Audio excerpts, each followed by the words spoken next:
আজকে চট্টগ্রামের ইতিহাস তোলা হয় সূর্য সেন দিয়ে, বলা হয় এটা সূর্য সেনের ঘাঁটি।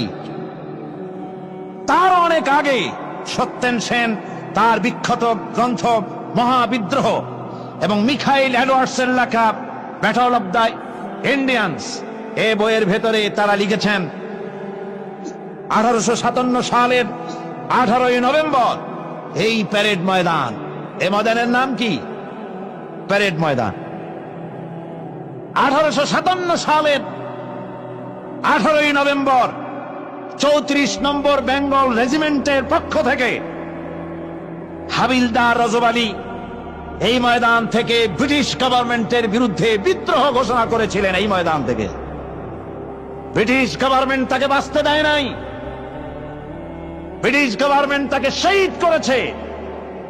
আজকে হীনমন্যতার কারণে সূর্য সেনকে হাইলাইট করা হয়েছে আর শহীদ রজব আলীর নাম পর্যন্ত মুছে ফেলা হয়েছে।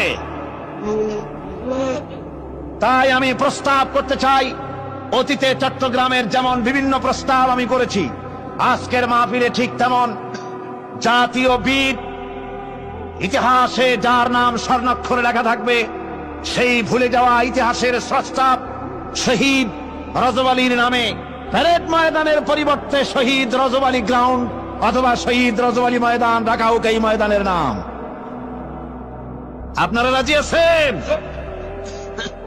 যে জাতি তার ইতিহাস ভুলে যায়, সে জাতি তাদের নিজের অস্তিত্বকে রক্ষা করতে পারে না। আমি যুবক মুসলমানদের বলতে চাই, তোমরা মাইকেল মধুসূদন নিয়ে লাফালাফি করো, কিন্তু তোমরা মহাকবি কায়কোবাদের কথা ভুলে গেছো, তার কথা তোমাদের মনে নাই। তোমরা রবীন্দ্রনাথকে লাফালাফি করো, কিন্তু কাজী নজরুল ইসলামের কথা তোমরা ভুলে গিয়েছো। তোমরা সূর্য সেন নিয়ে গৌরব বোধ করো, অথচ হাবিলদার রজব আলী আর শহীদ তিতুমিরের কথা তোমরা ভুলে গিয়েছো। ঐতিহ্য স্মরণ রাখো। সে জাতি পৃথিবীতে টিকতে পারে না যে জাতি তার নিজের ইতিহাস ভুলে যায়। ইনফিরিয়রিটি কমপ্লেক্সে তোমাদের ভুগতে হবে না, তোমাদের ফিরে আসতে হবে কোন কাফের মুশরিকদের ইতিহাস সমৃদ্ধ করে তার উপরে মুসলমানেরা দাঁড়াবে না। মুসলমান নিজ শক্তিতে ইতিহাস সৃষ্টি করেছে।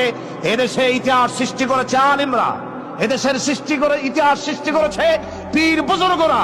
ব্রিটিশ গভর্নমেন্টের বিরুদ্ধে শুধু দাড়ি কামানো নেতারাই বিরোধিতা করে নাই।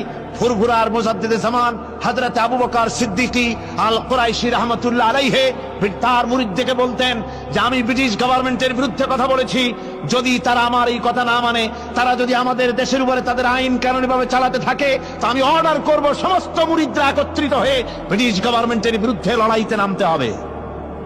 মাওলানা মোহাম্মদ আলী, মাওলানা শওকত আলী, মোহাম্মদ আলী জওহর এভাবে স্বাধীনতার জন্য ওলামায়ে কেরাম এবং বুজুর্গানি দ্বীন তারা জীবন দিয়েছেন, শাহাদাত বরণ করেছেন।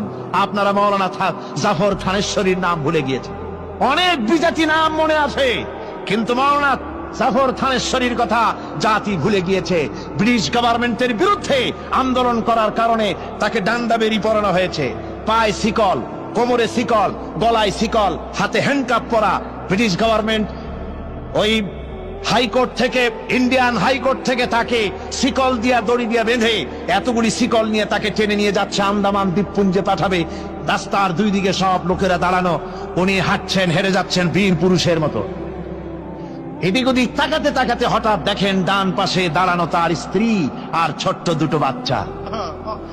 স্ত্রী বলতেছে, স্বামী তুমি তো চলে যাচ্ছ, দ্বীপান্তরে তোমাকে দ্বীপে পাঠানো হচ্ছে, আমাকে তুমি কি বলে যাচ্ছ?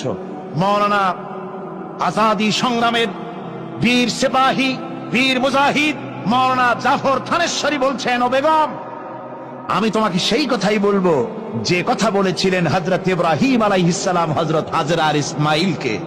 হযরত হাজরা এবং ইসমাইলকে ইব্রাহিম আলাইহিস সালাম যে আল্লাহর কাছে রেখে গিয়েছিলেন, তুমি আমার স্ত্রীর, আমার এই কচি সন্তানকে আমি সেই আল্লাহর কাছে হেফাজত করে গেলাম। সুতরাং মুসলমানের ইতিহাস স্বর্ণোজ্জ্বল, ইতিহাস সমৃদ্ধ। খপ্পরে পড়ো না, ইনফিরিয়রিটি কমপ্লেক্সে ভুগো না, ফিরে আসো ইসলামের দিকে, দ্বীনের দিকে, ঈমানের দিকে। তাহলেই আমরা মুক্তি পাবো, নাজাত পাবো, আমরা আমাদের স্বাধীনতা সার্বভৌমত্বের হেফাজত করতে পারবো। দেশ, এই দেশের সমস্ত দল মত জাতি মত নির্বিশেষে সকলে একটা সুখী সমৃদ্ধশালী নিরাপত্তাপূর্ণ ভীতিহীন একটি আর্থসামাজিক সুন্দর সমাজ গঠনে আমরা সকলেই অবদান রাখতে পারবো। আল্লাহ পাক যেন তৌফিক আমাদেরকে দান করে দেন। জোরে বলেন আমিন।